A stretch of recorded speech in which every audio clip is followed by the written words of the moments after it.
Është ekstraduar nga Belgjika drejt Shqipërisë Sergej Hasanpanaj, i arrestuar si i dyshuar për vrasjen e Bledar Muçës, ngjarje e ndodhur në janar të vitit 2022. Ekstradimi u krye pas urdhër arresti të lëshuar nga SPAK. Ndërkohë për të njëjtën ngjarje, në tetor të vitit 2022 u arrestua edhe një 43 vjeçar në aeroportin e Valencias. Sipas mediave spanjolle, ai ishte dënuar me burgim të përjetshëm për dhënje informacioni lidhur me vrasjen. Viktima Bledar Muça njihej si person i përfshirë në sagën e përplasjeve kriminale në Elbasan dhe mik i familjes Çapja. Muça u qëllua 6 herë me armë zjarri pranë banesës së tij, teksa kthehej në shtëpi. Autoritetet belge dyshuan që në fillim për një vrasje me porosi.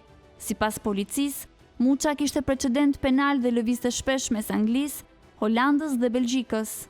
Hetimet për atentatin vijojnë, ndërsa autoritetet belge janë treguar të rezervuara, duke konfirmuar vetëm se autorët u larguan nga vendngjarja me një automjet.